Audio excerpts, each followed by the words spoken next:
Olá, pessoal! Começa agora mais um Me Inclui Aí! Hoje vamos entrevistar Aldo Alberto Lestre Filho. Ele é jornalista esportivo da CNN Brasil. Aldo Alberto, é um grande prazer te receber aqui no meu programa. Podemos começar? Podemos começar. Bom dia, pessoal. Bom dia. Aldo Alberto, você fez comunicação social na PUC e história na USP. Por sinal, é um grande mestre em história. Conte para a gente um pouco da sua formação. Então, eu sou do interior paulista, né? Eu vim para São Paulo fazer jornalismo na PUC em 92. No primeiro ano, eu tive um certo choque de as faculdades de comunicação na época eu achei muito fraca. E aí tinham vários colegas meus que faziam cursos na USP à tarde. A maioria, boa parte ali fazia histórias sociais, tinha gente que fazia letras. Então eu fiquei com vontade, como formação complementar, de fazer um outro curso. Em 93 eu ingressei em História na USP, fiz paralelamente os dois juntos. Na época não existia estágio para jornalismo. Então durante esse período eu fiz os dois juntos, me formei na PUC, 6 meses depois me formei na USP. E aí que de fato comecei a minha carreira jornalística, né? Já com essa dupla formação. Queria saber uma outra coisa. Você já trabalhou com inclusão? Você já trabalhou com inclusão alguma vez? Não, especificamente, acho que não. Já tive alunos na própria Embi Morumbi com algum tipo de deficiência, mas trabalhar na área, não. Você sempre quis ser jornalista esportivo? Não. Na verdade, eu fiz a faculdade com a expectativa de atuar em outras áreas. Eu gostava mais de política e de cultura e me formei com essa intenção de atuar em uma dessas áreas. Só que quando eu me formei em 97, quando eu acabei a história, né, eu acabei no primeiro semestre de 97, estava surgindo o jornal Lance. O Lance lançou um concurso, né? Não tinha nem nome ainda oficial o jornal. Lançou um concurso para recém-formados. Eu lembro que era 1.000 candidatos em São Paulo. A gente fez umas 4 ou 5 fases de provas e tal. Passamos, acho que uns 20 e poucas pessoas para formar essa redação, a primeira redação do Lance. E foi ali que eu comecei a carreira, né? Então eu tinha a ideia assim, vou para o Lance porque o Lance é a possibilidade de eu iniciar minha carreira, eu precisava pagar minhas contas, etc. E fiquei lá quase 3 anos, saí de lá como editor, entrei como repórter, saí como editor. Em 2000 fui para a Folha de São Paulo e lá eu estava com a mesma expectativa, né, de ficar uns 2 anos no esporte e depois mudar de área. Eu já tinha a ideia de mudar para a área de cultura. Eu comecei a fazer contatos, o esporte ficava do lado da Ilustrada, né, que é o caderno cultural da Folha. Então, eu estava dando ali meus passos para conseguir ali uma vaga em cultura. Isso durou pouco tempo, assim, em 2001 eu tirei minhas primeiras férias na Folha, eu era amigo do caderno inteiro, da Ilustrada, todo mundo me conhecia e tal, e eu lembro que eu voltei de férias, tinha trocado de editor, e o novo editor mandou embora a equipe inteira e colocou os amigos dele, as pessoas de confiança dele, e aquilo me assustou muito, assim, porque antes das férias eu conhecia todo mundo do caderno, eu voltei das férias, eu não conhecia ninguém. Aí eu pensei bem, assim, falei, putz, será que vale a pena, né, mudar de área, não sei se vai dar certo. E depois muda um editor, aí manda todo mundo embora e tal, né, eu preciso de uma certa estabilidade. E aí eu fui ficando em esporte, fui ficando e a partir de um certo momento na Folha, eu decidi que eu não queria mais mudar de área não, tal. Então eu não tinha essa vontade de fazer esporte, de começar no esporte, mas depois de um tempo, eu estou razoavelmente bem encaixado aqui e foi a coisa que eu fui dando o seguimento à carreira fazendo esporte, né? A carreira inteira eu praticamente só fiz esporte. Você gosta de futebol? Eu gosto, mas assim, eu não tenho esse fanatismo que a maioria dos jornalistas esportivos tem pelo futebol, assim. Eu vejo meus colegas, assim, são muito fanáticos por seu time de coração, etc. Eu prefiro nem falar qual é o meu, não acho que é uma coisa que seja positiva na carreira, tal. Às vezes a torcida te pega no pé, tá? Eu não gosto de falar qual é o meu time e tal. Assim, esse fanatismo que eu vejo de vários colegas eu não tenho. E eu acho que é um fanatismo que muitas vezes te leva a não enxergar de maneira isenta o esporte, né? Então, você puxa a sardinha para o seu time ou você critica em excesso porque é o seu time. Então, eu prefiro me manter uma certa distância. Depois de um certo tempo atuando na área, você talvez perca alguns encantos do torcedor de estar próximo de jogadores, de dirigentes, de ver como funciona o dia a dia dos clubes, e às vezes para algumas pessoas é meio um pouco de desilusão, né? Eu lembro que eu comecei a carreira cobrindo clube e os meus colegas que eram mais fanáticos que eu, né? O clube A perdia um clássico, o clube B chegava na segunda-feira, aqueles repórteres que eram fanáticos pelo time estavam todos muito chateados, e aí você via os ídolos, entre aspas, do seu time e tal, combinando uma balada, um pagode, não sei o que, quer dizer, estavam pouco se lixando para o que tinha acontecido, para a derrota, tal, estavam apenas querendo curtir a vida, né?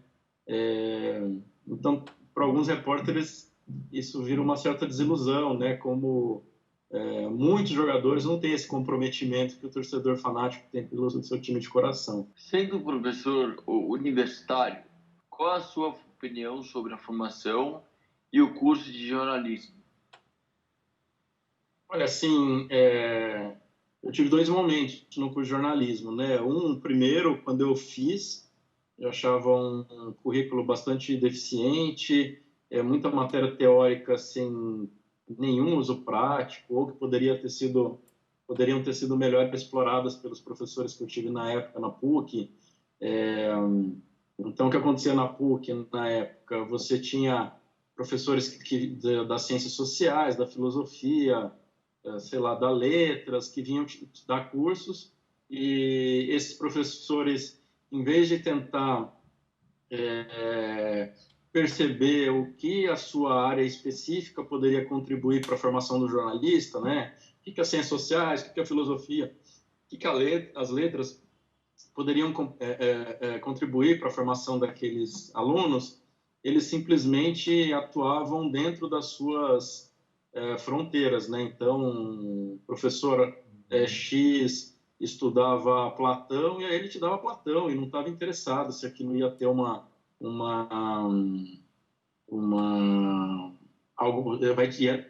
se aquilo iria te trazer algo prático para a atuação na profissão, né? Platão talvez tenha sido um mau exemplo, porque Platão tem coisas interessantes, mas assim havia pouco interesse de muitos professores em auxiliar numa formação mais ampla desses alunos, etc. Então, a gente pegava muita matéria teórica inútil, né? Eu lembro de ficar numa matéria na PUC em cima de um texto do Walter Benjamin, que era um texto importante, etc. Mas você ficar um semestre em cima de um texto só, assim, tipo, era uma enrolação. Muitos professores ficavam enrolando o semestre inteiro, então aquilo contribuía pouco de maneira prática na sua formação. Em 2017, eu já atuava na Embi Morumbi como professor de pós-graduação desde 2011. Em 2017, eu tive um convite para fazer um teste, e eu passei nesse teste e fui dar aula na graduação. E ali eu vi uma realidade completamente diferente da que eu tinha. Não sei a percepção dos alunos hoje, talvez eles critiquem muito o currículo que existe hoje na formação deles, etc. Mas, na minha visão, assim, melhorou muito em relação à minha formação nos anos 90, né? Já faz, lógico, faz muito tempo, os de comunicação tinham que se aprimorar mesmo, etc. Né? Anos 90 ainda, cursos de jornalismo eram recentes, né? A gente havia passado por um processo de redemocratização importante, em que ainda se buscava modelos, né, para a atuação do jornalista profissional num país democrático, etc. Né? Mas em 2017 eu tive a experiência que foi curta, durou apenas um semestre, mas foi bastante envolvente, bastante interessante para mim, para a minha carreira, para a minha formação, atuar no curso de graduação da Anhembi Morumbi. Né? Dei aula nas 3 unidades, né? Vila Olímpia, Paulista e Moca, e já vi um currículo muito mais interessante para a formação dos jornalistas. Eu adoraria ter feito o curso de jornalismo atual, não o que eu fiz na época. Né? Talvez se eu tivesse feito o curso atual, no currículo atual, eu não tivesse sentido a necessidade de ter uma dupla formação. Lógico que a dupla formação foi muito boa, foi importante para mim e tal, mas eu acho que hoje o currículo está muito mais voltado, está muito mais envolvido para a formação dos alunos em diversos campos, né? Em diversas áreas. Eu acho que melhorou muito. Precisa melhorar? Precisa, né? Tudo necessita um desenvolvimento, uma evolução, etc. Mas hoje já está um patamar bem mais interessante. Você escreveu, junto com Luiz Augusto Simon, o livro Gol de Ouro, que conta a história do futebol nos Jogos Olímpicos. Como surgiu essa ideia de escrever sobre esse tema? Essa história é interessante, assim, porque o livro nasceu de uma frustração que eu tive na carreira. Eu trabalhei no lance durante quase 3 anos. Nesse período, por um curto tempo, eu fiz futebol, depois eu fui para esportes olímpicos e depois virei editor. Nesse período, eu fui colega do Luiz Simon, né, do Menon, que passou a ser um jornalista que eu passei a admirar muito pelo caráter, pela integridade e pelas ideias, enfim. E eu tinha muita vontade de escrever uma matéria junto com ele. Só que aí ele fazia futebol, eu fazia esportes olímpicos, eu virei editor, etc. E essa matéria nunca aconteceu, né? Eu nunca assinei uma matéria com ele. E aí eu saí para a Folha, ele também saiu, seguiu a carreira dele, Jornal da Tarde, Agora, etc. Tal, até revista da ESPN, quando a gente se reaproximou e tivemos a possibilidade de escrever uma matéria junto, de última hora acabou não dando certo e tal. Então, assim, eu tinha essa frustração. Em 2015, final de 2015, acho, foi no final de 2015, eu dirigia um site chamado Máquina de Esporte, né, especializado em marketing esportivo, negócios do esporte, né, na cobertura dessas áreas. E o Menon um dia me ligou na redação e falou para mim, do jeito, ele tem um jeitão assim, né? Ele me ligou e do nada assim, falou de supetão, Dalba, eu queria escrever um livro com você, né? E você topa? Eu falei, topo, né? E aí ele falou, pensa um tema aí e me apresenta, vamos se encontrar tal dia. A gente marcou um encontro na semana seguinte, tal, fomos jantar junto. E eu lembro que eu levei lá uns 2 ou 3 temas para ele, para ver o que ele achava. Apresentei o primeiro, ele não gostou. Apresentei o segundo, ele não se interessou muito. E aí eu apresentei o terceiro, que era resgatar a história do futebol olímpico, né? Eu sou um leitor meio voraz e com essa facilidade do livro eletrônico, eu tenho muito acesso hoje ao que é publicado lá fora, etc. E eu não conhecia em lugar nenhum um livro sobre história do futebol olímpico. Não existia isso, né? Depois eu até descobri que tinha um de um autor africano, mas cheio de falhas, etc., e que praticamente era um apanhado de resultados, não havia quase texto naquele livro e tal, mas, enfim, um livro pegasse mais a fundo a história do futebol olímpico, que é uma história, descobri depois, bastante rica, né? Não existia.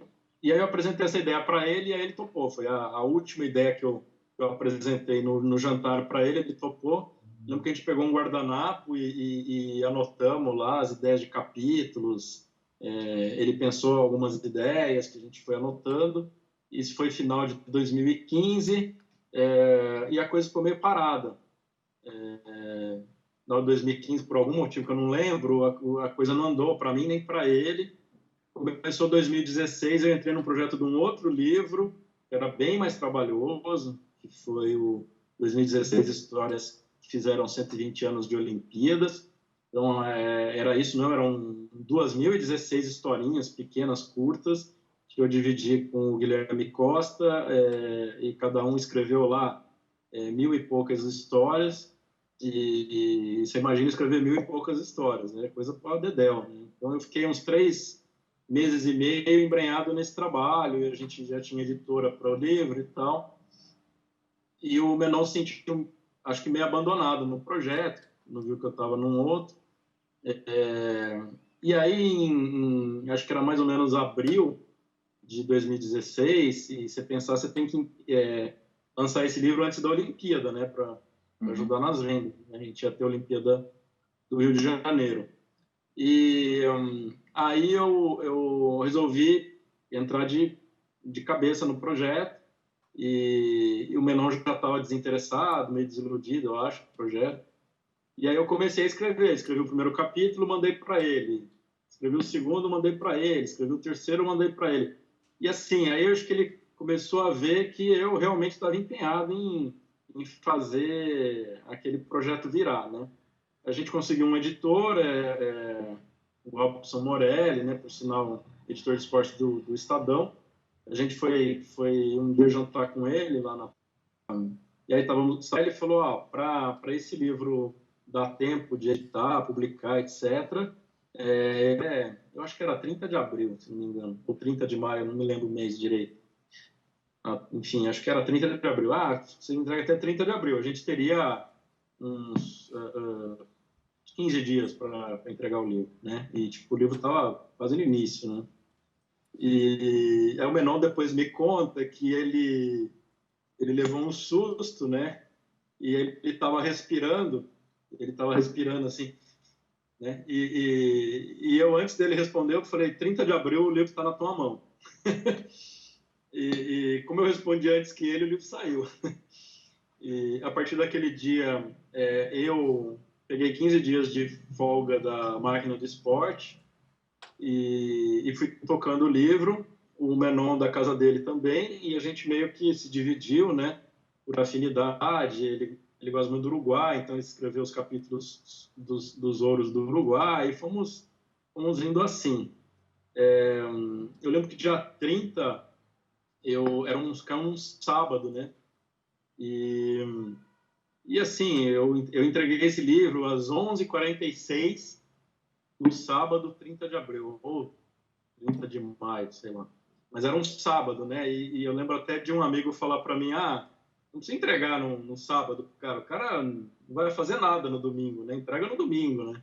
Eu falei, não, eu fui meu compromisso que eu ia entregar o livro no dia 30, assim, não importa que é sábado, né? Eu vou entregar dia 30. Eu entreguei dia 30 e o livro acabou saindo, etc. E foi uma grande felicidade para mim, porque eu nunca tive a oportunidade de assinar uma matéria com o Menon e tive a belíssima chance de assinar um livro com ele, né? Então, foi uma realização imensa, muito grande para mim. Na verdade, o que a gente está usando o termo gol de ouro por causa do ouro olímpico, né? O gol que te dá o ouro olímpico, etc. Não foi uma alusão ao Golden Goal, né? Que nem existia mais na época quando a gente escreveu, né? Foi uma ideia do Menon, né? A gente terminado o livro, a gente discutiu alguns títulos, nenhum agradava, e aí o Menon surgiu com essa ideia do gol de ouro, né? O subtítulo eu tinha na minha cabeça, na história do futebol nos Jogos Olímpicos. Isso aí, mas eu achava que isso não era título, isso era subtítulo, né? Aham. E a gente não conseguia pensar em nada e o Menon tem uns insights, tem umas ideias geniais. Ele pensou gol de ouro, putz, gol de ouro. E aí foi assim. Como é trabalhar num canal de notícias tão importante como a CNN Brasil? Olha, foi uma coisa bacana na carreira, porque eu tinha, na época eu trabalhava no R7, quando começou a formar a equipe da CNN, né? Então, assim, alguns amigos que eu tinha na Record, né? Record, R7 é o mesmo grupo, né? Alguns amigos que eu tinha na Record, em cargo de chefia lá na Record, vieram para a CNN para iniciar os trabalhos na CNN. E eu lembro assim, eu era chefe, eu era editor de esportes no R7 e tinha lá um salário bacana e tal, mas desde que esses amigos saíram da Record, eu estava com uma vontade imensa de voltar a fazer televisão e de participar desse projeto, né? Porque talvez assim, eu iniciei a carreira lançando um jornal que durante muito tempo foi o maior jornal de esportes do Brasil, né? E que hoje não tem mais versão papel por contingências da evolução do mercado, que o jornal papel está em declínio, etc. Né? Enfim, mas assim, eu iniciei a carreira ajudando a lançar um veículo novo, né? Que foi o Lança. E acho que esse fascínio por desbravar novos caminhos, etc., falou mais alto na época. Eu tinha muita vontade de vir para a CNN. Aí aconteceu que em maio eu saí do R7 e acabei indo para o jornal O Globo e revista Época. Foi uma experiência maravilhosa, adorei voltar a fazer jornal, adorei fazer revista pela primeira vez atuando diretamente numa redação, né? Eu sempre colaborei muito para revistas, mas como freelancer, né? Nunca atuando dentro de uma redação que era também de revista, né? Que era de jornal e revista. E foi uma experiência muito bacana, adorei, etc. Mas aí acho que mais ou menos setembro, outubro, pintou o convite para atuar para ir para a CNN, né? E aí não pensei duas vezes, aí resolvi ir para a CNN e ajudar a lançar esse novo canal e tal, e tem sido uma experiência bastante fascinante. Quero dizer meus parabéns. Espero que você continue na CNN. De vez em quando eu passo lá no canal da CNN. Tem uns programas legais, é um grande canal que vai ainda subir bastante. A gente está no ar faz pouco mais de 3 meses, né? Acho que assim aconteceram muitas coisas desde então. A gente foi lançado praticamente junto com a pandemia, né? A pandemia trouxe vários desafios profissionais e de trabalho também, né? Durante um período eu atuei em home office, a partir de maio eu voltei para a redação, eu morria de medo de voltar para a redação por causa de toda a implicação de repente me contaminar, de pegar essa doença. Infelizmente isso não aconteceu.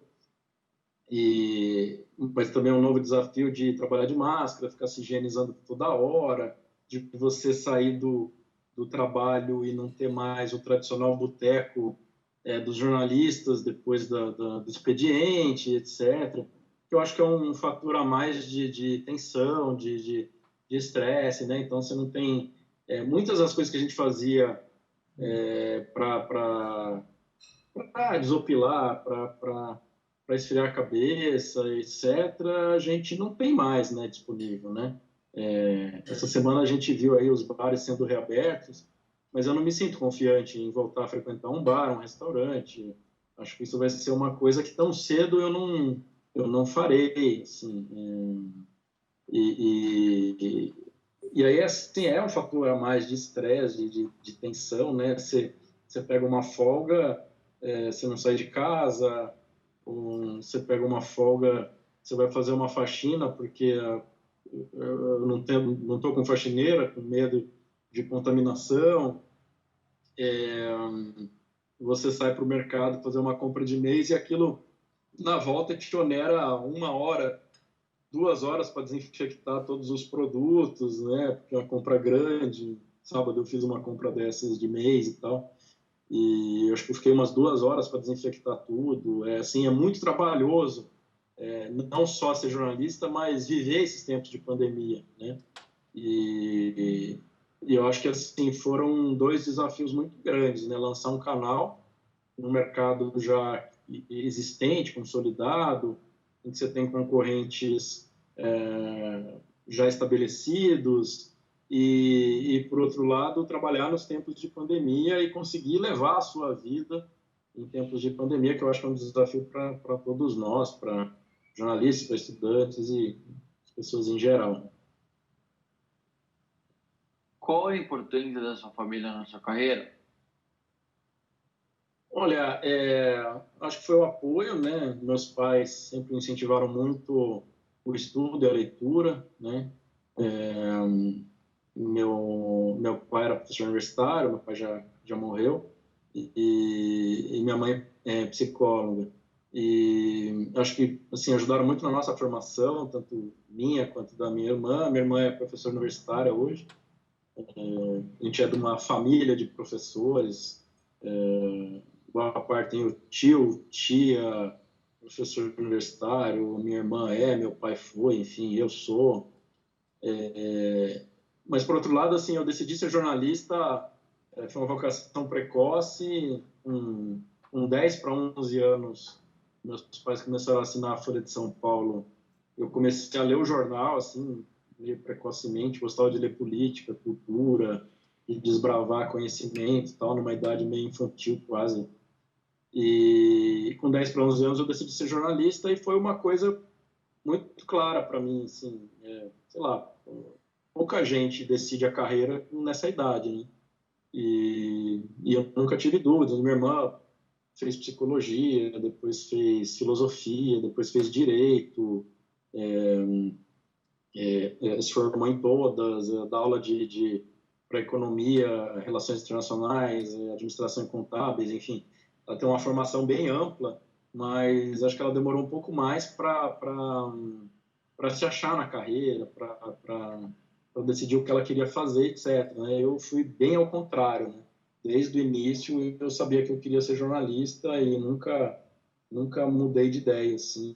E felizmente o que na nossa carreira é algo para se comemorar, nunca fiquei desempregado, né? Embora o mercado de trabalho seja bastante instável e tem se tornado mais instável ainda nos últimos anos, nos últimos 6, 7 anos eu rodei em várias redações, mas assim nunca fiquei desempregado, né? Então isso acho que é uma coisa na carreira que eu comemoro muito, né? E voltando ao papel da família, eu acho que tem isso de apoiar estudo e por outro lado também de incentivar a leitura, porque jornalista tem que ler muito e ler seletivamente, né? E eu acho que meus pais me deram essa formação de gostar de ler e tal, né? Que atrás da parte da minha biblioteca não tem mais espaço para guardar livro, mas eu acho que isso aí é um dos segredos também para se desenvolver na profissão. Vou te falar que eu falo para todos os meus entrevistados: família é família. Sim, é básico. Uhum. Como foi trabalhar no Jornal Lance? Olha, o lance também foi um desafio, né? Lógico que você pensar é um desafio menor do que lançar um canal de TV, né? Mas se você considerar, né? Quando o lance começou, eu estava iniciando na profissão, então eu era um jornalista muito mais verde do que eu sou hoje, óbvio. E eu fui para a CNN com 22 anos de carreira já, né? Já com uma vida, maioridade, né? De carreira, com atuação em impresso, em TV, em site, etc.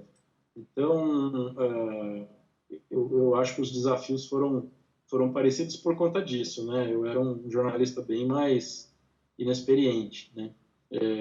Foi uma baita experiência, foi bastante pesado também. Eu lembro que nos primeiros 40 dias ninguém teve folga. Então, você imagina o que é trabalhar 40 dias seguidos numa redação, numa época em que não se contava horas de trabalho. Então, a gente trabalhava 10, 11, 12 horas por dia, às vezes mais, né?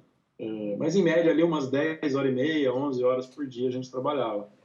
Você chegava na redação um pouquinho depois do almoço, ou você ia fazer treino, você ia de manhã fazer treino, e saía depois do fechamento do jornal, e às vezes frequentemente depois da rodada noturna, ou seja, meia-noite. Então, assim, era um trabalho muito pesado, muito, muito pesado, foi muito pesado. Os primeiros 40 dias sem folgar, e quando a gente começou a folgar, por muito tempo, o esquema de folga foi um fim de semana de folga e 2 de trabalho, né? Eu nunca vi em lugar nenhum mais um esquema de folga tão pesado quanto esse, né?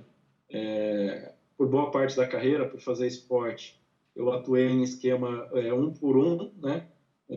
Muito recentemente, eu atuei num esquema que era 3 por 1 no R7, acho que era 2 por 1 no Globo, e agora 2 por 1 na CNN, né? 2 de folga, 1 de trabalho. Agora, você atuar num esquema que é 2 de trabalho, 1 de folga, eu só tive no lance, assim, era pesado. Às vezes a gente, nesses período de 2 fins de semana que você trabalhava 22 dias seguidos. Então era bem cansativo, pensando que se trabalhava ali 10, 11 horas por dia, eu quase não via a minha família e tal, era bem pesado, né? Então, assim, foi um grande desafio. O jornal, por muito tempo, foi um grande jornal, no tempo que ainda os jornais impressos ainda tinham alguma repercussão, algum carinho do público, né? Porque o público era voltado muito para o público mais jovem, adolescente, universitário e tal, e esse público gradualmente foi migrando para a internet, né? E internet, rede social, etc., e deixando de lado o jornal papel. Mas por muito tempo, assim, foi um jornal muito importante, assim. Eu encontro com jornalistas mais novos, etc., que falam: eu li as tuas matérias, ajudou a minha formação como leitor, ajudou a minha vontade de ser jornalista, etc. É muito gratificante, né, quando você ouve isso de gerações mais novas, né? Porque eu também tive, lógico, meus ídolos na profissão, trabalhei com alguns deles, etc. Como foi ser professor na faculdade aí em Morumbi? A graduação, acho que foi uma experiência muito rica. Eu já era professor de pós desde 2011, né? Eu comecei a dar aula em pós um pouco antes, como professor substituto na Trevisan, em pós, né? Depois eu ingressei na Embi Morumbi como professor de um MBA. Depois eu ajudei a lançar o curso de pós-graduação em jornalismo esportivo. Eu já dava aula na FAAP. Posteriormente, eu dei aula na FMU, sempre em pós-graduação. Dei aula depois no IPOG, né, Instituto de Pós-Graduação também, pós-graduação. E aí, em 2017, surgiu essa oportunidade. Foi bastante gratificante, porque aluno de pós e de graduação são muito diferentes, né? Questão de maturidade, questão de desafio também, porque um aluno de pós é mais maduro, é um cara que, boa parte das vezes, que está pagando o seu curso, então é um aluno mais interessado, em geral, e um aluno que já sabe mais ou menos o que quer fazer, né? O cara já fez jornalismo, ou já fez alguma faculdade e vai fazer, por exemplo, uma pós em jornalismo esportivo, né? Então, é um cara que já tem na cabeça que atua em esportes. Aluno de graduação, você pega muito, primeiro, o aluno mais jovem, muitos ainda não sabem se realmente vão querer virar jornalistas, né? Tem muito, imagina, o cara de 17, 18 anos, tem muito indeciso ainda sobre o futuro, etc, né? Então, é muito mais desafiador você conseguir manter o interesse de uma sala. As salas são bem maiores, né? 40, 50 alunos, às vezes, né?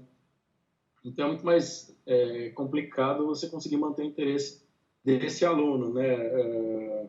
Tanto pelo fato de você se empenhar, como pelo fato do aluno, às vezes, ainda não sabe direito se é realmente aquilo que ele deseja fazer, seguir carreira na vida dele, né? Então, foi um desafio muito grande e muito gratificante pelo fato de, posteriormente, eu vir a trabalhar com alguns ex-alunos, né?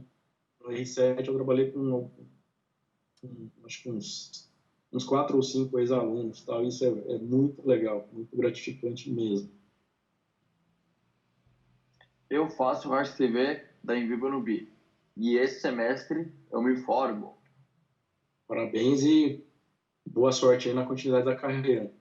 Obrigado. Como foi trabalhar na Rede Record como editor? Foi engraçado porque eu nunca imaginei trabalhar em televisão, né?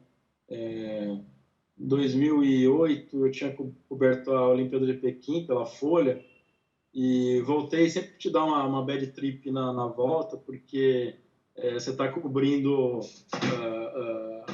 as façanhas do Usain Bolt, etc. E uma semana depois você está apresentando o Campeonato Paulista de Basquete, né? Então você dá, putz, eu estava ali no auge das competições, tal, fazendo uma coisa mega ultra importante, agora estou cobrindo coisas menores, etc. A gente dá aquela... E eu comecei também a ter um certo desgaste por ser um cara importante na minha editoria, né? Assim, eu estava há muito tempo na editoria de esportes, eu sabia cobrir futebol, eu sabia cobrir outros esportes, eu sabia cobrir automobilismo, eu era um dos poucos repórteres que mexia na paginadora, né? Que a Folha tem poucos diagramadores, então os fechadores em geral que mexem na paginadora, eu aprendi a mexer, então eu procurei sempre me desenvolver para ser o mais útil possível à editoria, né? E isso se voltou contra mim no sentido que em 2008 o meu chefe, vai ter um jogo importante, caçava a minha folga. Vai ter GP Brasil de Fórmula 1, caçava a minha folga. Vai ter o Guga na final, sei lá, de tênis, caçava a minha folga. Precisa de alguém para ajudar a fechar aqui na paginadora, caçava a minha folga. Nessa época, o Caderno de Esportes da Folha era uma galera que trabalhava junto fazia algum tempo, e a gente começou a, entre aspas, envelhecer junto, né? Tipo, a galera começou a casar, a ter filhos e tal. Então, eu me mantinha solteiro, só namorava. Então, ficava uma coisa de, não vou caçar a folga do fulano, porque, ele tem filho pequeno. Não vou caçar a folga do Beltrano, porque ele acabou de casar e tal. Então, assim, eu era o cara que está sempre sendo caçado, né? E eu lembro que, assim, no final de 2008, acho que deu uns 7 fins de semana seguidos que eu trabalhei. E aquilo, assim, eu falei, eu não aguento mais, né? Tipo, não dá, né? E aí eu comecei a procurar outras coisas, né? Em janeiro ou fevereiro, eu encontrei um amigo que tinha trabalhado na Band, né? E ele falou que estava montando um departamento de esportes numa outra emissora, que ele não podia dizer qual mas que eu intuí que era a Record. A Record tinha comprado os direitos dos Jogos Olímpicos, né? E ele falou se me interessaria em de repente, fazer parte do projeto. E eu falei que topava, desde que tivesse uma proposta legal, tal, né? Ele falou quase com medo, assim, falou quase com medo tirar você da Folha, imagina, né? Porque depois de muito tempo no mesmo local, né, as pessoas meio que te te olham como fulano Adalberto da Folha, né? Tal. E eu já estava no processo de desgaste, assim, estava cansado, né? Dessa rotina que, assim, sempre caçavam minhas folgas. Eu comecei a ficar uma certa revolta, a bater boca com chefia e tal, assim, não estava um momento legal para mim, né? Todos os chefes da Folha são meus amigos até hoje, mas naquele momento eu estava num período de muito estresse e eles talvez não percebendo isso por conta de como eu era útil, sempre ali caçando minhas folgas, etc. Janeiro, fevereiro não aconteceu nada. Em junho eu estava indo para foi um sábado à noite, eu estava indo para a casa da minha namorada, para o apartamento dela, e aí eu recebi uma ligação desse amigo, que aí falou, ó, eu estou montando o departamento de esportes da Record e tal, e a gente quer contar contigo e tal, e a gente te oferece tanto, né? E era assim, exatamente o que eu ganhava na Folha, né? E aí eu falei para ele, ó, não, pelo mesmo valor eu não saio, né? Eu já estou no emprego há 9 anos, eu sei ser um repórter de jornal, tem um salário razoável, né? Tem uma carreira toda lá tal, tem um emprego razoavelmente estável, né? Eu não vou sair da Folha para ganhar uma coisa em TV, não sei se eu vou dar certo em televisão, né? Aí beleza, passou o sábado, cheguei na casa da minha namorada, ela ficou super empolgada, muito mais que eu. Tava uma amiga nossa que também ficou super empolgada de ir para televisão. Aquele fascínio que as pessoas em geral têm com TV, né? E eu não estava nada empolgado, né? A não ser que viesse uma proposta melhor, né? Passou domingo nada, segunda nada, terça-feira eu fui fazer uma coletiva e na volta da coletiva eu estava no táxi, ligou um chefe da Record, que eu nem me lembro mais quem era, e aí me fez uma proposta assim absurdamente maior do que eu ganhava, mais do que eu ganhava. E aí na hora eu falou, você topa? Eu falei, topo. E aí ele falou, o que você está fazendo agora? Eu falei, tô no táxi, voltando para a redação. E ele falou, o que você vai fazer a hora que você voltar para a redação? Aí eu falei, não, vou pedir demissão. E aí eu cheguei e já fui falar com o meu chefe. Falei, seguinte, recebi uma proposta irrecusável e estou saindo. E aí ele falou, você não quer ouvir nada? Aí eu falei, não quero. Porque, assim, eu já tinha tido propostas no passado e a Folha sempre... Eu nunca fui um cara de fazer leilão, né? Então, assim, a Folha igualava, eu ficava, né? Mas com isso eu fui me tornando um dos repórteres mais bem pagos lá da editoria, né? E achava, assim, o salário que a Record me ofereceu na Folha teria que ser um salário de chefe, e eu achava que não me colocariam como chefe lá, né? Não sei, talvez esteja errado, mas eu achava que não iriam me ascender a um posto de chefia, porque nunca tinham nem cogitado isso acontecer, né? E eu já estava muito de saco cheio da Folha e tal. E aí eu falei, não quero ouvir nada, tal, não, beleza, tal. E aí eu saí, né? Foi numa terça, na quarta fiz todo o processo, na quinta eu fui pegar minhas coisas na Folha. E aí fiquei 5 anos em televisão, tal. E foi uma experiência também que agregou ao currículo, cobri Jogos Sul-Americanos, Jogos Pan-Americanos, cobri a Olimpíada, tudo em loco, né? Nessa época de Record, foi bem bacana. Que dicas você daria para quem quer ser um jornalista? Olha, eu acho que assim tem muita coisa aí. Primeiro, você tem que gostar de ler. Você precisa ler bastante. E aí não é só ler site e tal, ler rede social, é ler livro mesmo. Pegar no pesado e tal, para ver o que está saindo, que novas coisas estão sendo publicadas que possam ser interessantes aí em melhorar a sua formação. Nunca pensar que sua formação acabou na graduação, né? Pensar que é interessante fazer pós, fazer cursos, né? Sempre que eu posso, eu tento fazer cursos. Eu fiz um mestrado, cheguei a começar um doutorado, fiz todos os créditos, mas na época não tive tempo, não conseguia tempo para escrever a minha tese, acabei tendo que desistir, é algo que eu lamento muito até hoje. Mas assim, sempre buscar se aprimorar. Outra coisa é nunca ficar muito verticalizado na carreira, pensar apenas numa área ou num tipo de veículo, né? Então, acho que principalmente no começo da carreira, nunca pensar que eu quero ser repórter de esportes de internet. Acho que você tem que ampliar ao máximo.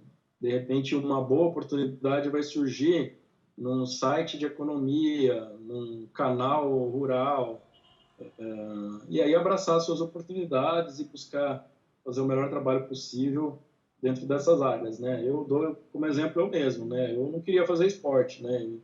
Há quase 23 anos eu atuo no jornalismo esportivo, né? Eu lembro uma vez a minha irmã falou para um amigo lá que surgiu a oportunidade de trabalhar na Folha, o cara, não quero trabalhar em tal setor da Folha, né? E aí ela jogou pro amigo dela assim, você acha que meu irmão sonhava em ser repórter de basquete? Na época da faculdade, ele sonhava em ser repórter de basquete. Durante muito tempo, eu fui repórter de basquete, né? Nunca foi meu sonho, né? Mas surgiu a oportunidade, me desenvolvi nisso, fiz, acho, um trabalho razoável durante vários anos que eu cobri basquete e abraçar essas oportunidades, né? Não ficar. Já tive uma vez um aluno, eu dava uma matéria de pós que era sobre a pessoa na pós em jornalismo esportivo, né? Uma matéria sobre como direcionar a carreira, era uma espécie de coaching, né? Eu não tenho formação de coaching, mas imagino que seja alguma coisa assim, meio de aconselhamento profissional. O que você gosta, o que você quer fazer e tal. E eu lembro de um aluno me falar, eu quero ser comentarista da ESPN. E aí eu tentei mostrar para ele que o quanto limitador era isso, né? Porque entre todas as TVs que existem, né? Entre todos os veículos, para começar, você escolhe atuar só em televisão, né? Já te limita bastante, né? Você não vai atuar em site, você não vai atuar em jornal, em revista, em assessoria de comunicação, tal. Só quer atuar em TV. TV já te limita bastante, já tem um limite de vagas disponíveis e tal.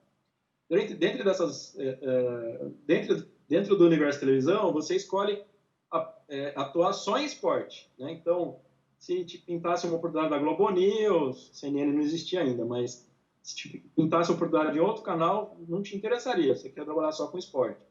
E dentro do universo esportivo, tem ali 11 canais, 12 canais de esporte, você só quer trabalhar na ESPN, né? Se pintar uma chance no Sport TV, na Band Esporte, no Fox Sports e tal, você não quer, você quer trabalhar só na ESPN. E dentre todas as funções numa televisão, e são várias, são muitas funções, você quer trabalhar só de comentarista esportivo, que é uma função limitada. Sei lá, a ESPN tem quantos comentaristas esportivos? Digamos que 15, 20, 30, não sei. Quantas vagas de comentaristas esportivos surgem por ano na ESPN? Também não sei, né? Talvez uma, duas, né? Então, assim, você pensar a sua carreira, não se limitar. Você pode até ter o sonho de um dia vir a ser, né, comentarista no canal X e tal, mas não limitar a sua carreira a isso, né? Eu tive uma ex-aluna que falou que quando fez curso comigo, sonhava em apresentar o Globo Esporte e que o curso meu e de outros professores ajudou ela a perceber que a carreira jornalística era muito mais ampla, né? E hoje ela atua em uma grande agência de comunicação, né? E tem um cargo de chefia, é feliz, ganha bem, etc. Então, a pós-graduação em jornalismo esportivo mostrou para ela que o universo da comunicação era muito maior do que o que ela pensava na época que ela foi fazer o curso, né? Então, eu acho que isso é muito importante, né? Não focar numa coisa só, né? E abraçar as oportunidades que o mercado te dá. Alberto, antes de encerrar, eu queria fazer um convite para você. Seguir minha página lá no meu Instagram, @me inclui aí. Beleza, legal. Beleza? Também tem um canal lá no YouTube, tenho redes sociais também no Twitter e todas as minhas gravações vão para o Spotify. Legal. Alberto, foi um grande prazer. Espero que você sempre volte. Foi um grande prazer mesmo, de verdade. Até o próximo podcast. Me inclui aí pro Neto Tablet.